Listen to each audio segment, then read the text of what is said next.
Welcome to SumanTV Rythu. రైతులు ముఖ్యంగా వ్యవసాయం చేయాలంటే ప్రకృతి వ్యవసాయము ఒకే ఒక దేశీవాళీ ఆవు ఉంటే చాలండి. ఒక దేశీవాళీ ఆవు ఉంటే 30 ఎకరాలు వ్యవసాయం చేసుకోవచ్చు. ఎట్లా అంటే చిన్న లాజిక్, మనము పెరుగు పాలు తోడేయాలంటే ఒక చెంచా మజ్జిగ వేస్తేనే పెరిగైపోతుంది ఒక గిన్నెడు. అదే సైన్సు దీంట్లో ఉంది. ఒక దేశీ ఆవు 1 గ్రామ దేశీ ఆవు పేడలో కోట్ల సూక్ష్మరాశి ఉందండి.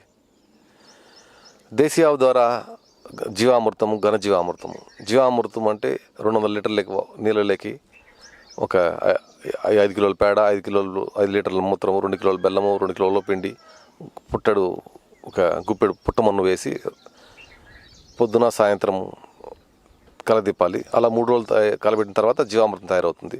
అలా తయారైన జీవామృతం 1 ఎకరాకి సరిపోతుంది. అట్లా సైక్లిక్గా చేసుకుంటూ వస్తూ ఉంటే 1 ఎకరా ఒక ఆవు 30 ఎకరాలు సరిపోతుంది అనేది మీకే అర్థమవుతుంది రైతుకి.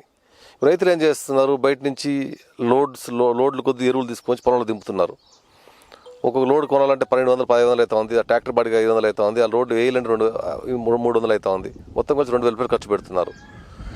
అట్లా లేకుండా ఈ ఘనజీవామృతం అనేది రైతులు చేసుకోవాలి. ప్రకృతి వ్యవసాయంలో ఇది మెయిన్ భూమికి పోషిస్తుంది. ఘనజీవామృతం అనేది ఒక 100 కిలోల పచ్చి ఆవు పేడ తీసుకొని దానిలోకి 1.5 కిలోను, 1 కిలో బెల్లము, ఓలోపిండి 1 కిలో, ఆవు దేశీ ఆవుల మూత్రం 5 లీటర్లు, ఒక గుప్పిడు మన్ను, పుట్టమన్ను వేసి కలదిప్పి దాన్ని బాగా ఆరబెట్టి నీడలోనే ఆరబెట్టాలా, ఎండలో ఆరబెట్టకూడదు. ఆరబెట్టి దాన్ని అలాగే డ్రై అయినాక ఎత్తి మూటల్లో ఎత్తి ఇంట్లో ఎత్తి పెట్టుకోవాలి రైతుకి అది ఒక మంచి ఫెర్టిలైజర్కి పనికి వస్తుంది. ఇవన్నీ స్టోర్ చేసుకునేవన్నీ వర్షాకాలంలో వర్షం పడేటప్పుడు పొలం పైన వేసుకోవాలా. వరి దుక్కు అయితే దుక్కులో వేసుకోవాలా, ఎకరాకు 200 కిలోలు అట్లా. ఇవన్నీ రైతు సులువుగా తన పొలం తనే చేసుకోవచ్చు. ఇవన్నీ ఏమవుతుందంటే ఒక దేశీ ఆవాలి పేడ జీవామృతం పొలం పైన పడితే ఆ ఎర్రలకి, ఎర్త్వామ్స్కి, ఇవన్నిటికీ ఒక అట్రాక్షన్ స్టార్ట్ అవుతుంది. మీరు గమనించండి, మనం ఎప్పుడైనా పొలం దగ్గరికి వెళ్తే ఆడాడ ఒక పేడ పడి ఉంటుంది. ఆ పేడని ఇట్లా పైకి ఎత్తి చూస్తే కింద దానికి ఒక బొక్కలు ఉంటాయి.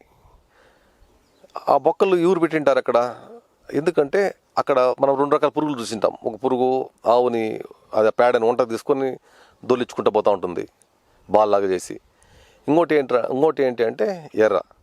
ఆ దేశీయ ఆవు ఆ స్మెల్కి అట్రాక్ట్ అయ్యి కింద నుంచి ఎర్రలు వచ్చి ఆ పేడని తీసుకెళ్తాయి. అది వస్తూ ఖాళీగా రాదు, వస్తూ ఒక మంచి ఖనిజాల భూమిలో తీసుకొని వచ్చి పొలంలోకి చేసిపోతుంది. ఇలా ఏ మెథడ్ని మనం పొలంలో పాటించుకోవాలా.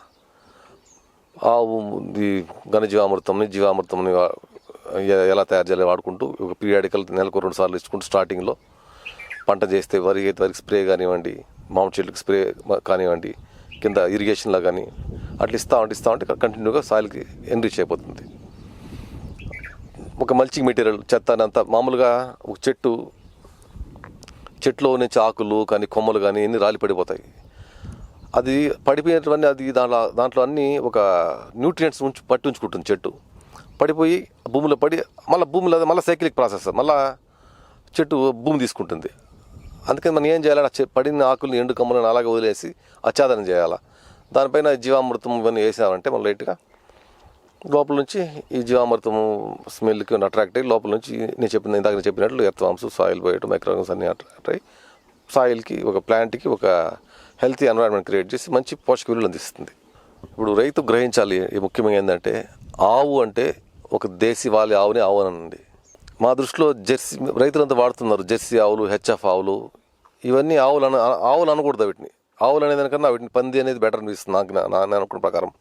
ఎందుకంటే ఇలాంటి ఆవులన్నీ మాంసం కోసం ఉత్పత్తి అయినటువంటి బ్రీడ్స్ ఇవన్నీ. అంటే ఈ శీతల దేశాల్లో వీటిని పెంచి వీటిని మాంసంగా ఉపయోగపడేదానికి తయారు చేసుకున్న బ్రీడ్స్ ఇవన్నీ.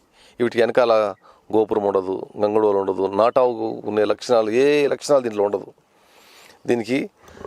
దీని పేడలో ఒక 5000 సూక్ష్మరాశి ఉంటే నాటావులో కోట్ల సూక్ష్మరాశి ఉంటుంది. అందుకని ఒకే ఒక నాటావును పెంచుకుంటే రైతు ప్రకృతి వ్యవసాయానికి 30 ఎకరాలు ఉపయోగించుకోవచ్చు. నాటావు ఏ క్లైమేట్కి తట్టుకోగలుగుతుంది.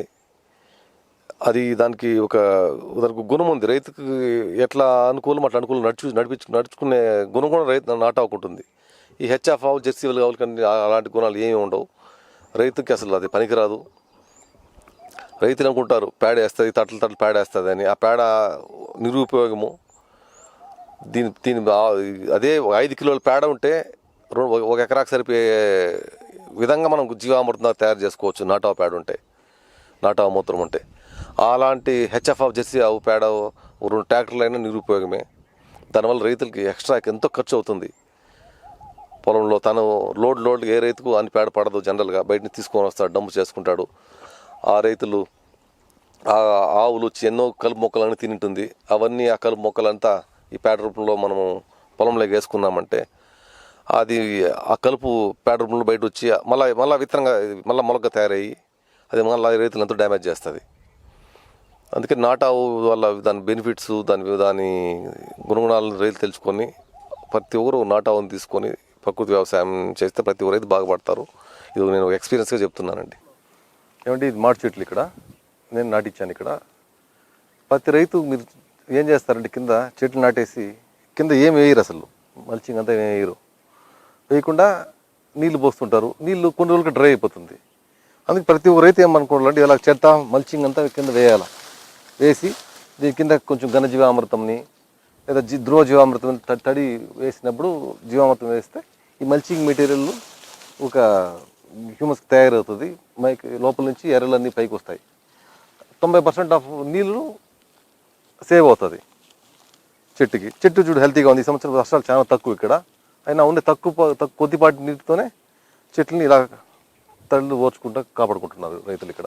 ఇప్పుడు దీన్ని చూడండి, ఇవి కందకాలు అంటారు. నేను ముందు పొలం ఇది చూడడానికి వచ్చినప్పుడు నేను గ్రహించాను.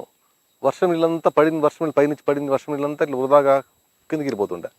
నేను వచ్చి ఇలా కందకాలు దిగించాను. ఇక్కడ ఎన్నో దిగించాను. అక్కడ ఒకటి, ఇక్కడ ఒకటి, మస్తుగా ఇక్కడ చూడండి.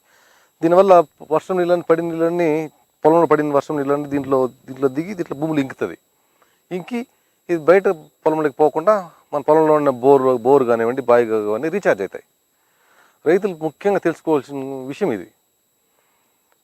ఎండాకాలం వస్తే మా పొలంలో బావిలో నీళ్ళు అయిపోయినాయి, బోర్లో నీళ్ళు అయిపోయినాయని ఇబ్బందులు పడబడుతుంటాడు రైతు.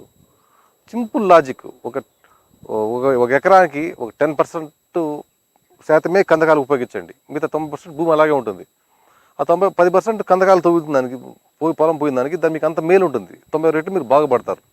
ఖచ్చితంగా బోర్లు రీఛార్జ్ అవుతాయి. ఇప్పుడు ఈ పొలంలో నేను చేయించిన దానికి ఆ బోర్లు ఈ సంవత్సరం తక్కువపాటి వర్షం పడ్డాయి, కానీ ఆ బోర్లు కొంచెం వాటర్ పైకి వచ్చింది.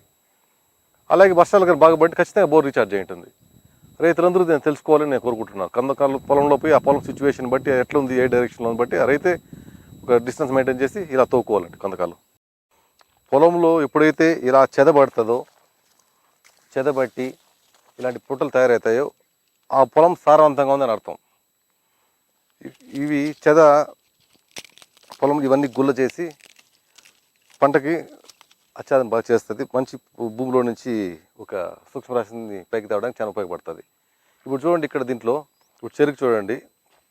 ఇది మా గురువు సుభాష్ పాలేకర్ గారు చెప్పించిన అతి ఉత్తమైన మెథడ్. 8 అడుగులు ఉందండి ఈ చెరుకు రోకి. దీనివల్ల విత్తనం ఎంతో ఆదా అవుతుంది. ఒకసారి నాటిన చెరుకు 40 ఏళ్ళ వరకు అలాగే ఉండిపోతుంది. ఒక చెరుకు నాటితే చుట్టుపక్కల ఎన్నో పిల్లలు వస్తాయి, మొలకలు వస్తాయి. చెరుకు గాలి, ఎండ, వెలుతురు బాగా తగిలి బలిష్టంగా చెరుకు పైకి వస్తుంది. మామూలుగా మీరు రసాయనిక మందు వ్యవసాయంలో చెరుకు చూస్తారు, కింద సన్నంగా ఉండి పైన వచ్చే కొద్దికి లావు అయిపోయి ఉంటుంది. ఎందుకు అలాగ అవుతుందంటే కింద అప్పుడు ఎండ తగలదు, చెరుకు పెరిగే కొద్ది పైన ఎండ తగులుతుంది. ఆ ఎండ తగిలినప్పుడు అక్కడ లావు అవుతుంది. దాన్ని బట్టి మనం గ్రహించాల్సింది ఏమంటే చెరుకుకి ఎండ వెలుతురు బాగా తగలాల. చెరుకు అనేది కింద లావుగా ఉండాలా, పైన సన్నగా రావాలా. దానికి డిస్టెన్స్ మెయింటైన్ చేయాలా. మెయింటైన్ చేసి వాటరింగ్ కూడా ఒక 3 నెలలు పోయినాక మధ్యలోనే వాటరింగ్ వేయాలి. దీనికి చెరుకు వాటర్ వేయకూడదు. మధ్యలో వాటరింగ్ ఇస్తే ఈ రూట్ జోను, ఆ చెరుకు రూట్ జోను పాకుతుంది వాటర్ లాక్కోవడానికి. వాటర్ పాకినప్పుడు చెరుకు పైకి ఎదుగుతుంది.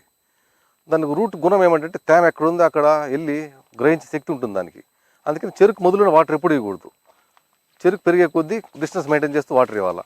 అలా 6 నెలలు పోయినాక మధ్యలోనే వాటరింగ్ ఇవ్వాలి. ఆ పక్క అంతా వాటర్ సేవ్ నిలిచిపోవచ్చు.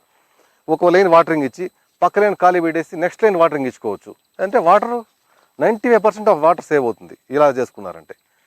తక్కువ వాటర్లోనే ఎక్కువ పంటలు పండించుకోవచ్చు.